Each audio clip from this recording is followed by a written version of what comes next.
Hey Glow Getters, welcome back to another episode of the Glow Collective. I'm your host, Dr. V, and I'm excited for you to join me in this episode, which is going to be another series of questions and a solo cast. So get ready to unleash your glow.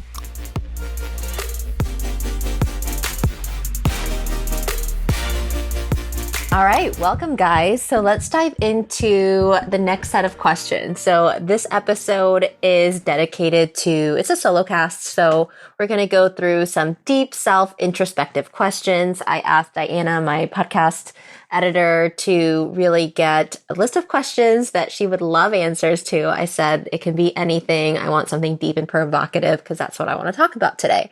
So we'll see. There's a list of 20 questions we'll go through, and I think it will be an excellent opportunity for myself, but also for you, my glow getters, to go through these questions with me. So I invite you to take time, save this episode, because it is going to be a life-changing one should you choose to accept it as such, because these questions, just taking time to reflect and process and think things through, is one of the best ways to create the change and the desire for the life that you want to live. So I'm really big into this, and also just being honest. And one way to do that is to create a space where you can say anything without having consequences too. So we're going to start with question number 1. All right.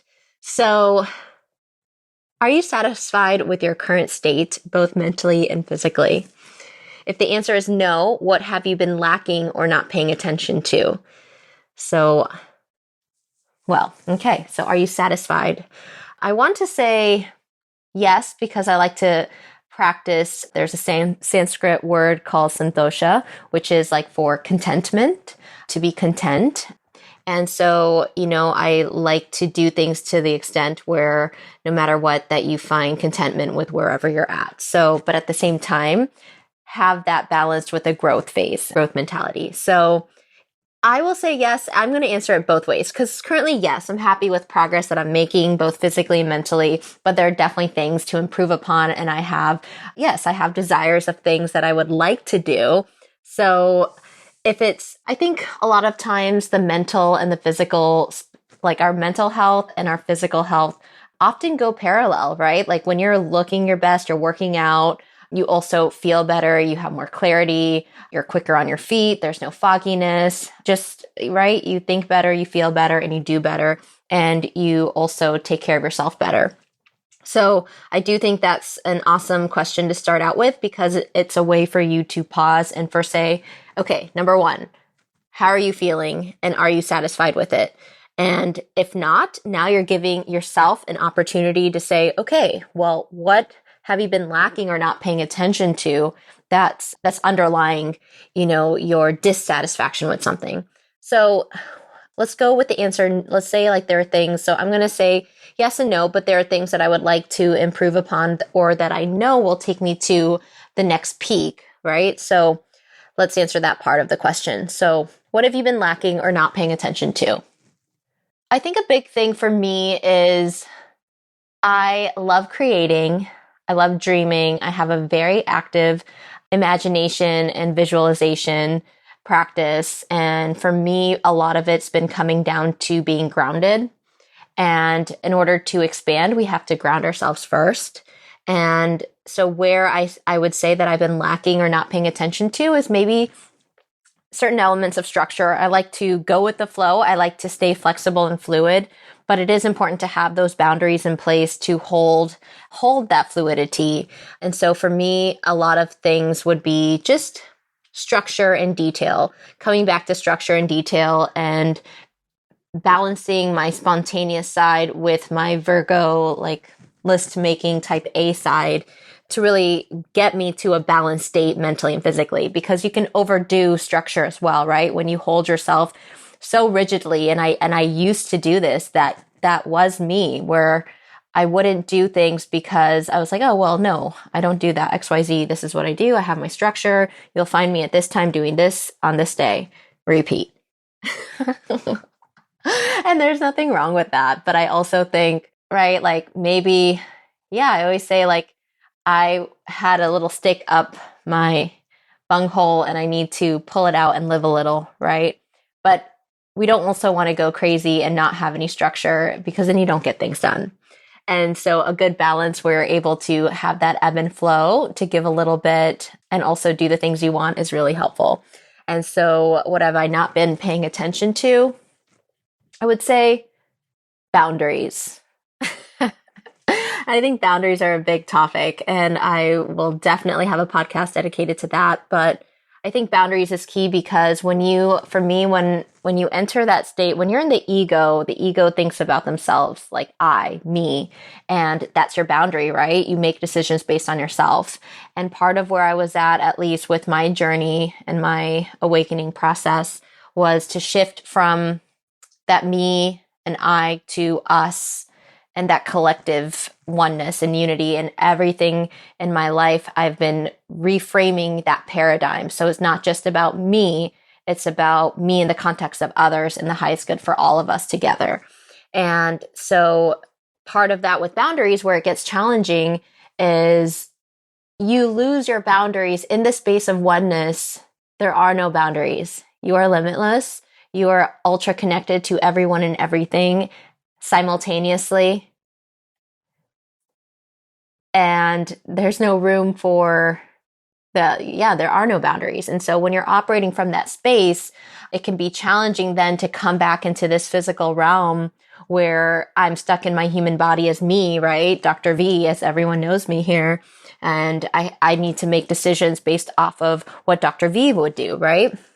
In context of whatever the subject is, right? Whether it's a business decision, then me in the context of what's best for the business versus, if it's personally, like me in the context of myself in relationships. And so with, trying to have a healthy enforcement of boundaries, I think it's really important. So I'll say boundaries and structure there because I do try to be ultra fluid and flexible, and I'm grateful for that, but I think it's being balanced. Long answer to those two questions. Thank you, Diana. All right. So question 3 was a part to that. It says, if yes, how have you shown gratitude to the universe, to yourself, and to others?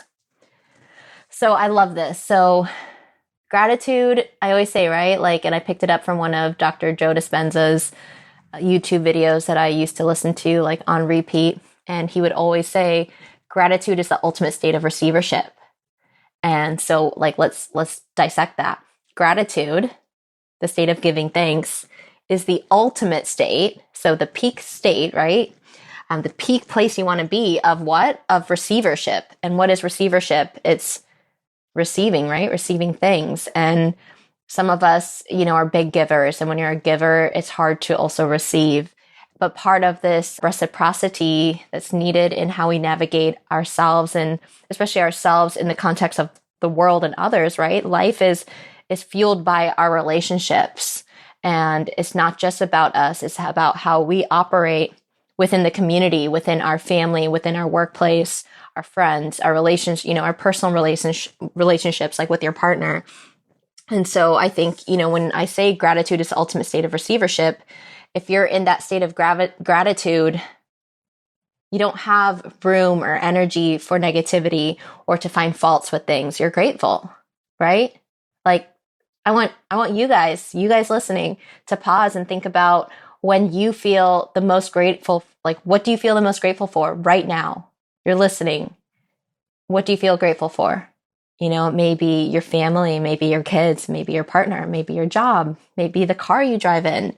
Maybe having a warm bed, running water, right? So many things. And when we forget about all the things we have. So I think, it's really amazing that if you are satisfied with where you're at mentally, physically, emotionally, interpersonally, spiritually, we pause and give gratitude to God, universe, or whatever you believe in, right? To yourself for taking that opportunity to experience the things you get to experience, and to others for allowing you to have that connection and sharing experiences with others. I think that's so important. So really love that.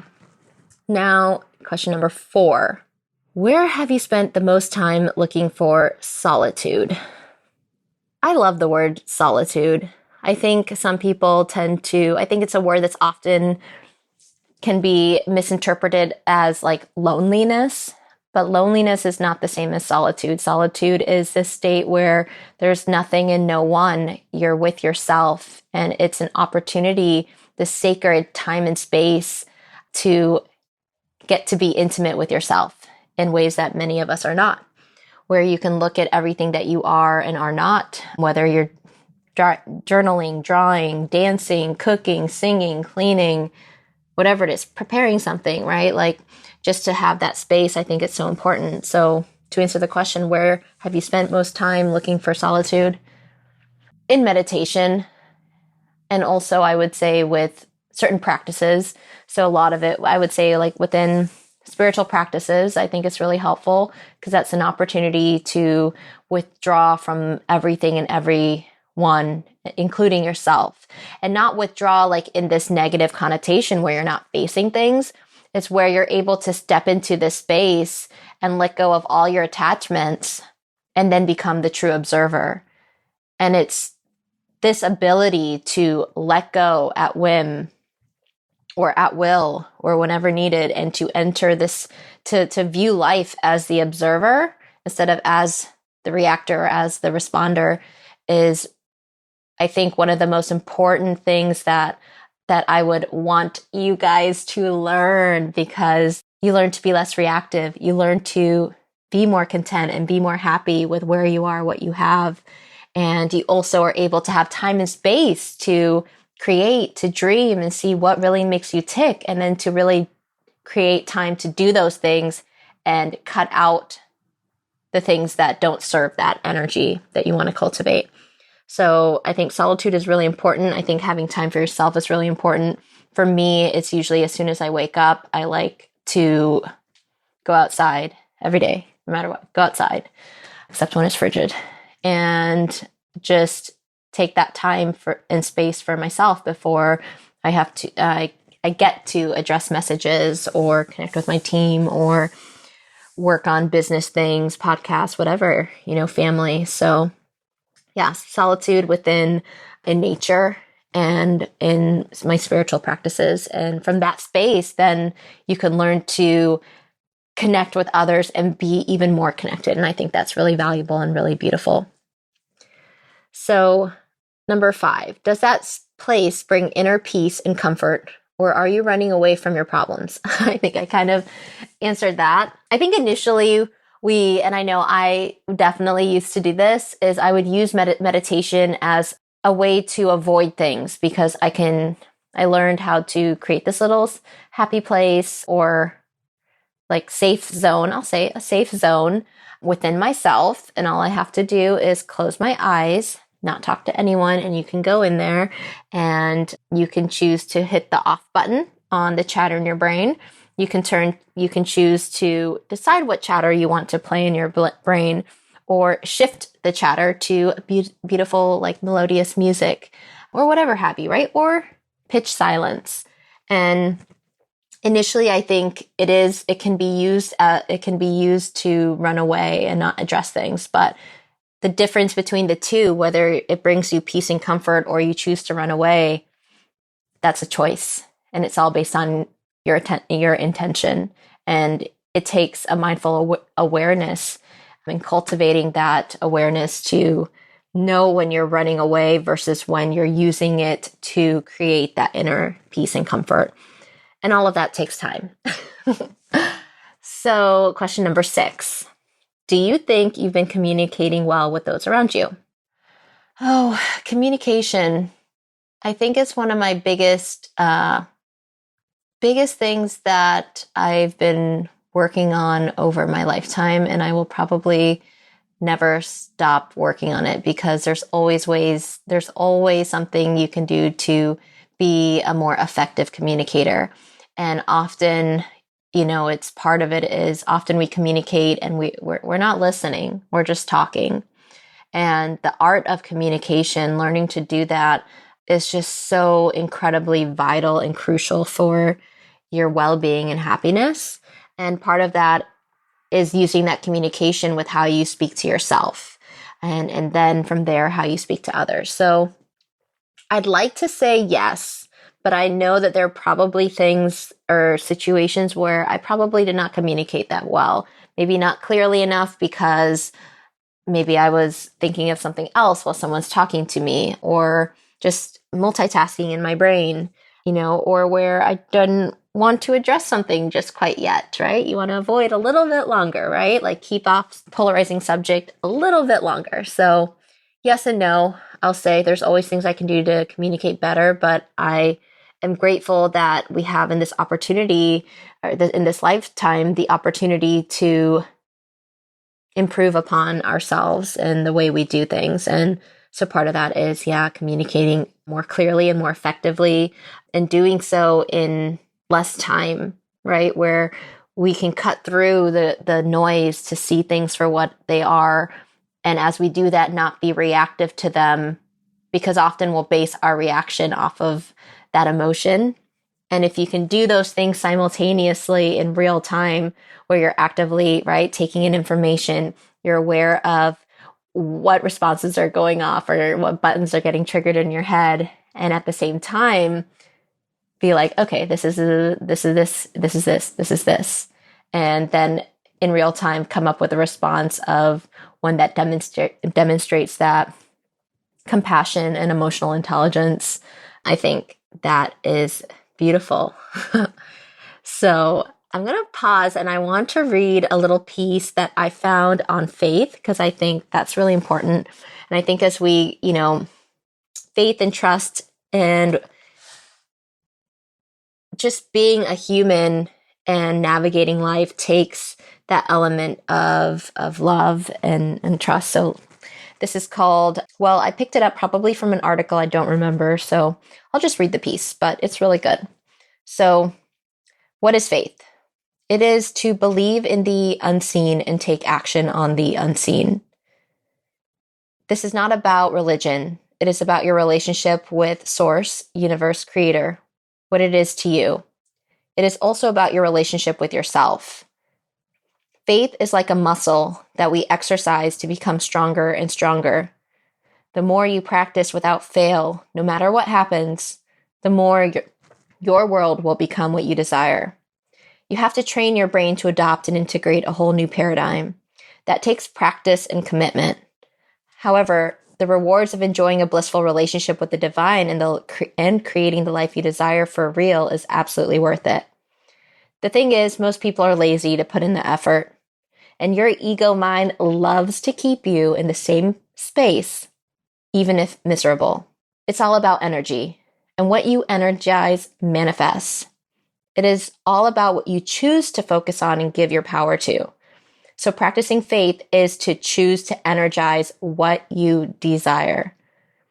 Note, we didn't say or use the term want to mean that you lack something, because everything you desire is already here. You lack nothing. You just think you do.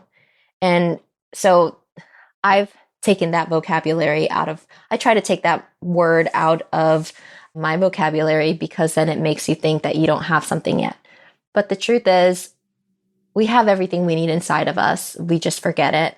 And so how can we take actions to come back to that state of remembering, right? To that state of remembrance of who we truly are.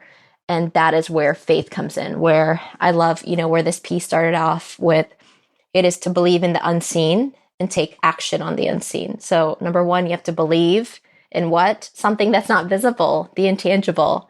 And as humans, we do find it difficult to believe in something we cannot tangibly see, feel, touch, that our senses can't take in right away in the physical world.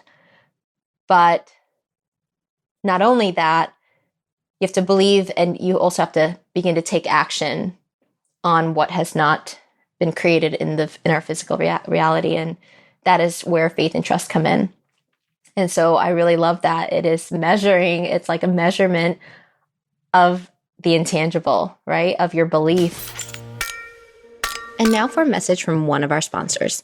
This podcast is sponsored by Alive and Vivid Skincare, featuring Bakuchild Glow, their signature serum containing bakuchiol, a revolutionary plant-based retinol. It also contains cannabinoids, specifically CBD and CBG, as well as other botanicals to combat common signs of aging, including wrinkles, redness, and texture. This is also great for rosacea-prone or acne-prone skin, or those who cannot tolerate retinols and desire alternatives to their skincare. It is formulated with effective and cutting-edge ingredients for those who desire cleaner, medical-grade skincare. Visit drvskin.com/alivevividskincare to learn more and use the promo code BAKUGLOW to receive 10% off your first order. Visit the show links to find this information.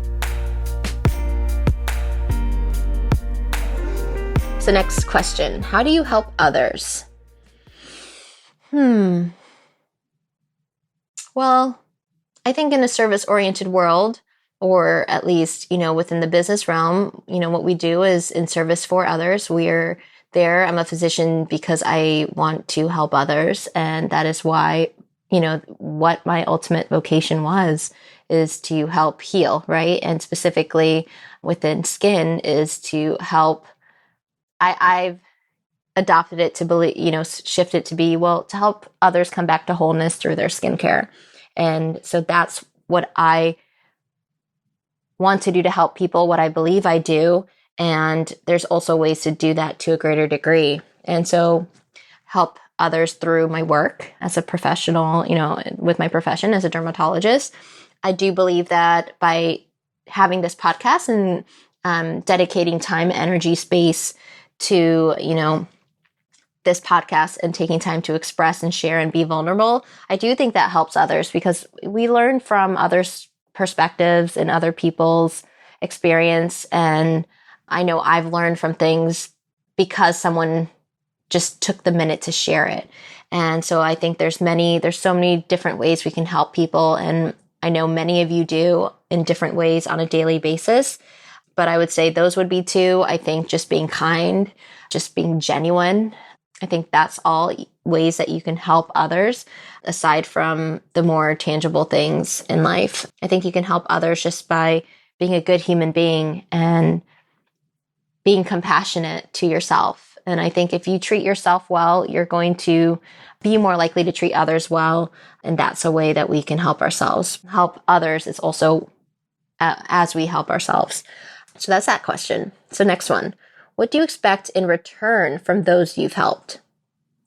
Well, now we're getting into transactions here, conditional conditions. And while we do live in a world where things are transactional, business, the nature of business, right? And in life, and a lot of people in relationships, it's right there, it's transactional. So I guess the real challenge is how do you give or help without expecting anything in return, and to give just from that state of pure abundance and love.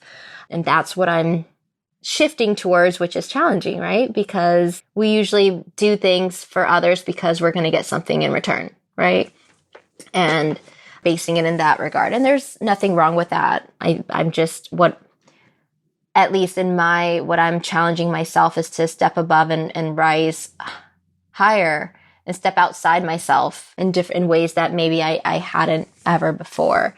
And so what do you expect? I guess in the workplace, I just respect.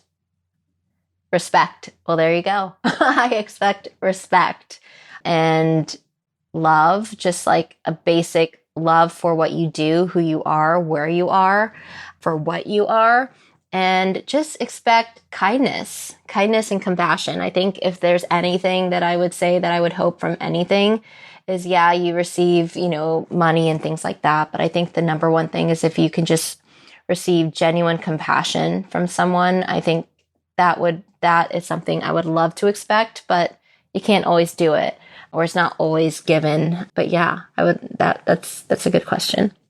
What do you dislike that most people love?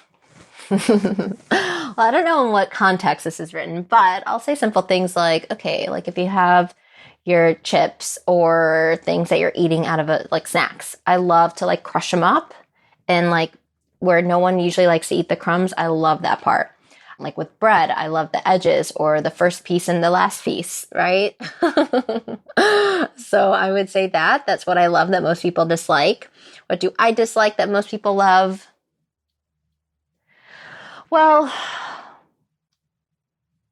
whether this is true or not, gossip comes to mind. I feel like it's not that people like gossip or they really enjoy it. They do get some satisfaction. I really dislike gossip. I just dislike it. I think there's so many better ways to use your energy in a constructive and productive way. So yeah, I will definitely say gossip. Why do you think your contrast is a negative positive thing? Well, that's how we're brought up. We're brought up in a world, we live in the state of duality of good versus bad, of positive versus negative, of dark and light. And that's how we're brought up when we're young. Right? When you're going through as a young child, you're processing the world in so many ways and your brain's saying, yes, do that, don't do that. And just labeling things. And so it comes down to, we live in a society that's labeled. And so part of that is, you can remove some of the contrast if you learn to remove some labels and you just learn to see it for what it is. And so, I just love, I often will say, well, it is what it is. And it's not to say something in a negative way or that it's positive or negative. It just is what it is, right? It just is. And if we can start to shift the way that we view things, people, situations for just what it is, that's how you get into that present state of awareness and of being, where you're not labeling, you're not responding or anything. You're just you're the observer, right? Coming back to that place where you're the observer and you're not trying to make sense of things because you're just it is what it is. All right. So number 10, what do you keep doing that keeps hurting? And why do you keep repeating this behavior? All right. Well, I used to say overworking, where I would not know how to pause and break because I thought I had to, in order to accomplish my dreams and get things done, I had to be working 24/7. And I recognized that I had to teach myself how to not do things and how to be and not do.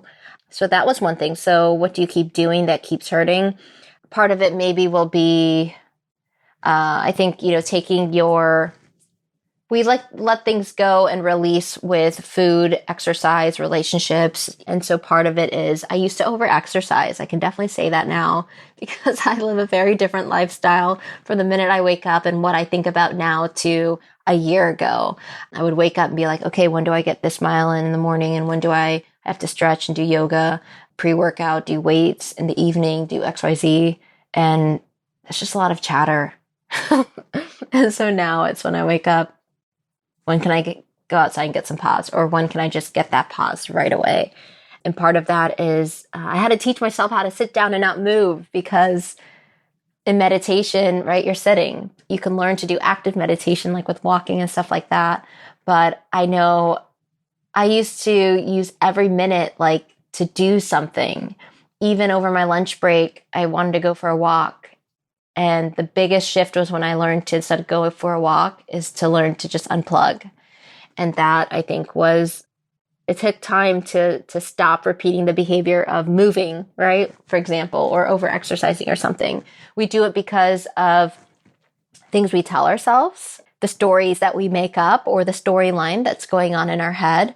We continue doing behaviors that, I'll say self-sabotaging behaviors. We do it because we don't know how to stop, or sometimes we don't even know what we're doing, or we don't even know that a behavior isn't truly serving us.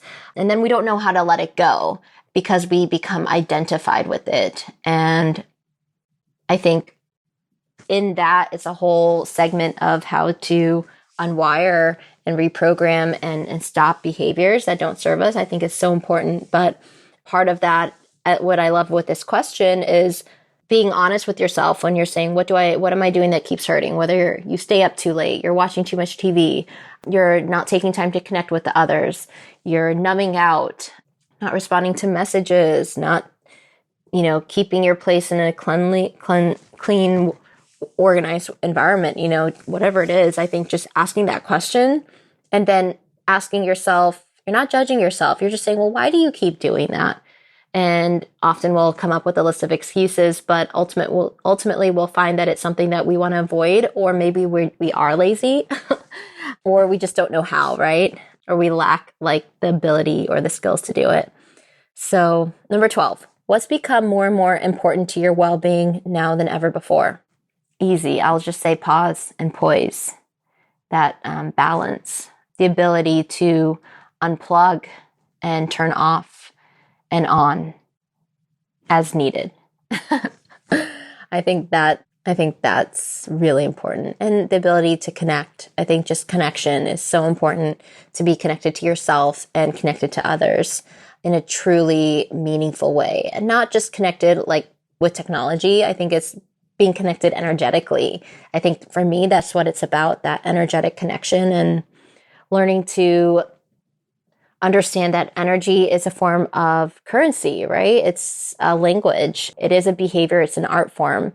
We can learn to study energy, and we can learn to study these vibrations, and we can learn to understand just understand things better. And then in order to choose a better outcome or feeling or decision. So I think that's really important. So next question. When was the last time you truly enjoyed your own company? I think that goes along with solitude because every day this morning, right before I was listening to this podcast, I'd probably, right? Like, I'm grateful that it's a non-negotiable for me to have that space and time to connect with myself and set the stage for the energy field that I want to carry forth with me. So every damn day, every day. So what do you wish that your loved ones would tell you right now, and what is it? I guess I would love to it would just say, I love you, and you don't need to do anything. You're perfect just as you are. I support you. I'm here for you. And why are we wasting time on things that don't matter? Let's do things that do matter with the people you love. Yeah, that life is here and now.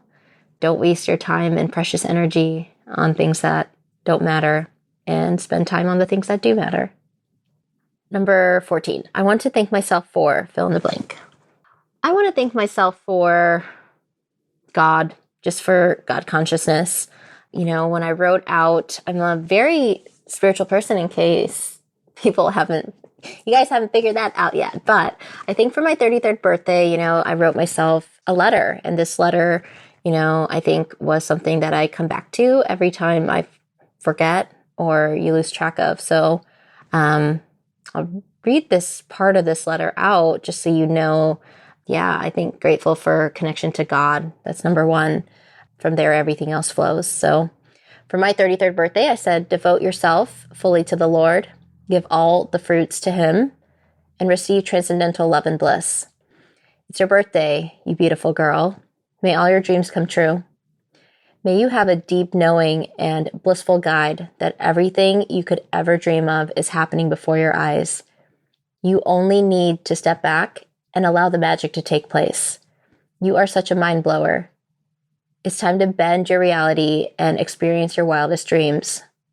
You are an effortless, magical being with endless potential for growth, transformation, and light. Remember, you are always filled with a deep sense of clarity and knowingness at every step of the way. You are divinely guided and supported beyond your most cataclysmic sight. Remember to tune inwards and allow yourself to feel grounded every step of the way. Take as many long and deep breaths as you need to be and feel the divine rhythm and flow of life. Stop and flow. Be in this divine flow. Be present and always be the light, and let the light guide you to suppress all of your limitations and constantly set new standards for growth and transformation. I call this the 3 T's. Repeat this process. Transmute, transform, and transcend any and all of your limitations. Turn your weaknesses into strengths. See past the inner workings of your limitations and allow yourself to experience the bliss and magic. I love you so much, V. So, I think writing letters to yourself or just having something that you can come back to is just a beautiful way to thank yourself. And so, yeah, I thank myself for connection to God and spirit. And this allows me to be ever intricately connected to the world around me. Okay. So what is one truth that you've come to terms with? Energy doesn't lie. Energy is real. Vibrations are real. We just don't know we just aren't interpreting them. We're not present enough to take them in. And with that comes, it's always loving kindness every step of the way. And that is the truth. If your truth, I think when we say truths, we think of our individual truths, and often, especially in today's world, we often will hear someone saying, well, this is my truth and I need to stand in my truth. Yes, I do think that's really important. I think taking a stand and doing things that are important for you and that self-worth is, and demonstrating that's really important. But at the end of the day, the ultimate truth is we are all one. We are all connected, and we lose that state of oneness as we come back to the physical realm, and we lose that state of oneness when we see ourselves as separate and distinct beings or entities. And the truth is we are all one. We are all interconnected. And it's the game is to learn how to be in both places at once, where you're able to see yourself as the individual and also yourself as one with all. And to operate from that realm is what it's about, at least for me. So, what have you accomplished recently that would have shocked you a year ago? I would say starting this podcast. Yep, definitely that. And let me just say too that I would say probably glute strength.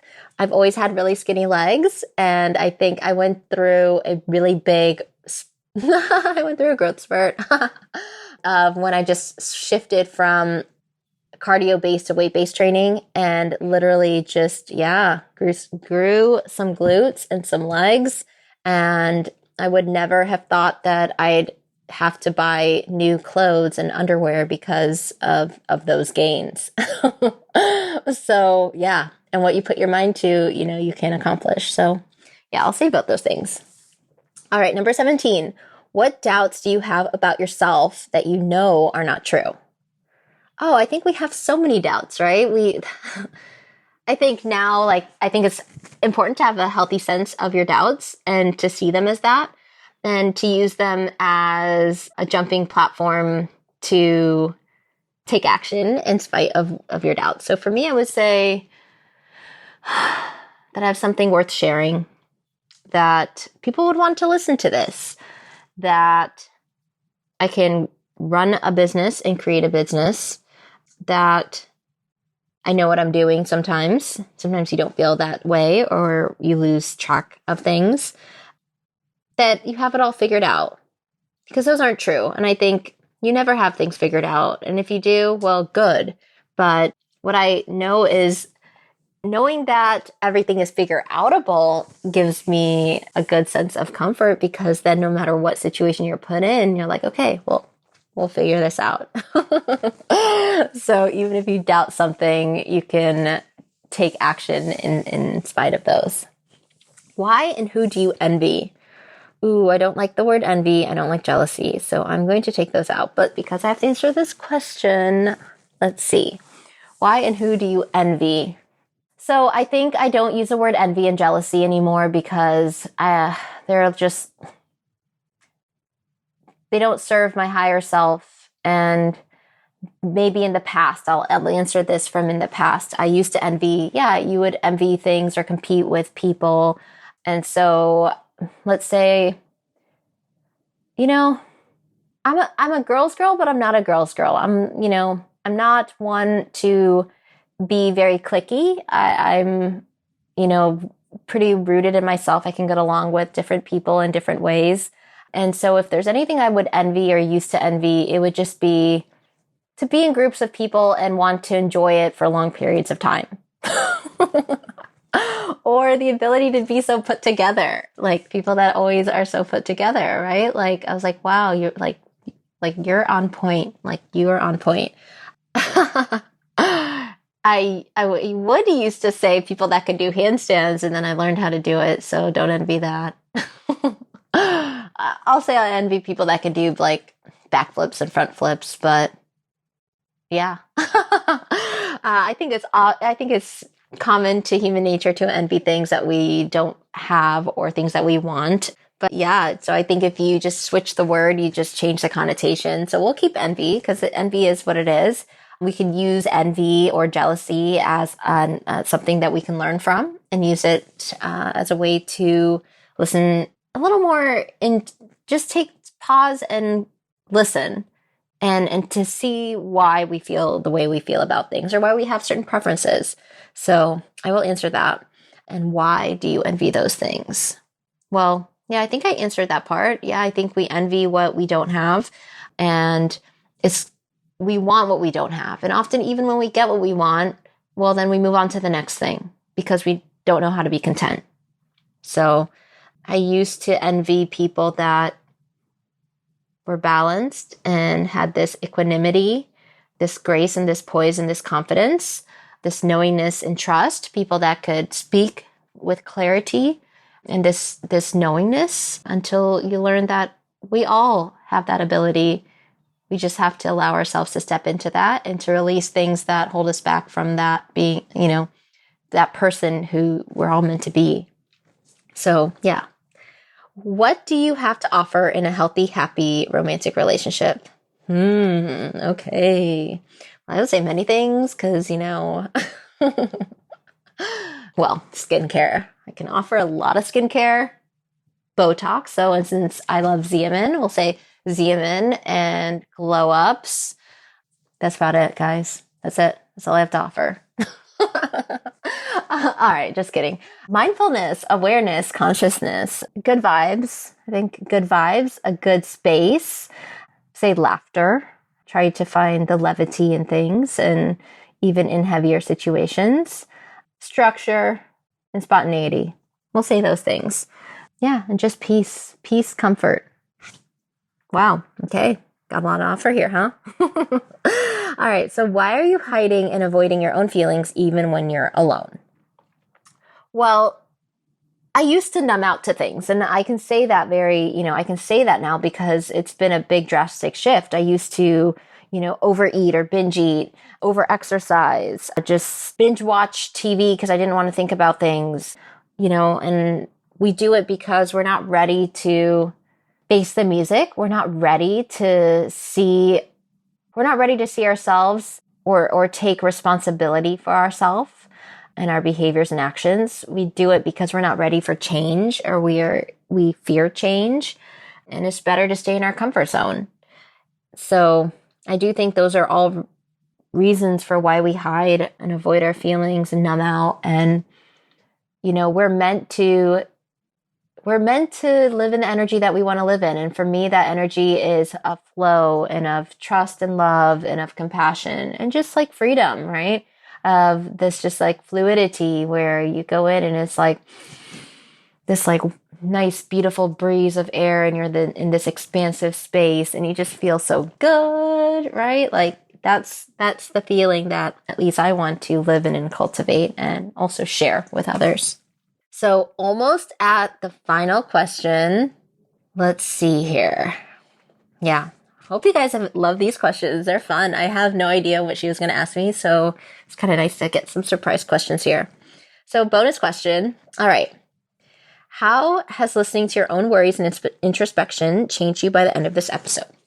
Well, I think I think it shows you that we all worry about things and that we're all human and we all have things that take up space and energy in our minds and in our bodies, and that we're all the same. We're all here just trying to navigate life in the way that we know how to, or sometimes we don't know. We're just doing the thing.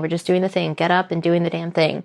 And I think by listening and by doing this soulcast has brought me back to, right? You just let go and you just realize, I'm doing a really good job and I'm grateful for all the things I have. And I look forward to creating more and doing more.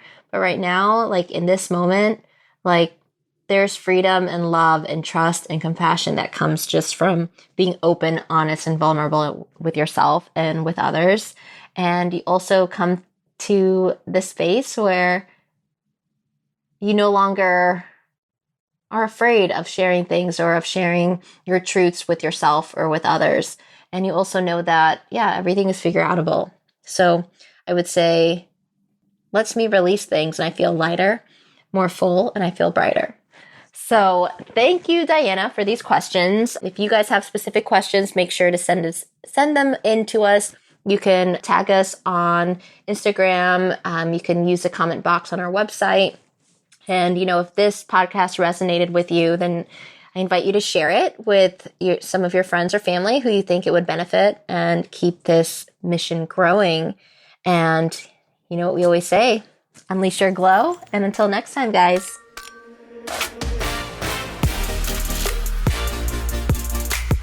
All right, guys, if you enjoyed this episode of the Glow Collective, I humbly invite you to take a conscious moment to keep this vision glowing. I would love for you to subscribe, rate, and leave us an honest review. And if this podcast resonates with you, share it with 3 or 4 of your family friends, tag me on Instagram at DRVSKIN, and let me know which words and messages really hit home for you. Let's get the message growing. And why? Because I really want you to glow. Our time is now. And this podcast is only made possible because of you, because I am called to give back to you and share these ideas, thoughts, and messages with all of you, my intrigued glow-getting listeners. We are high vibrational beings here to grow and feel. We are meant to create and perceive deeper experiences of connection and to ultimately enhance the level of love and joy in our relationships of our life. So this is a wrap to today's episode. I'm your host, Dr. V. Stay tuned for the upcoming episode of the Glow Collective, and let's live, love, and glow.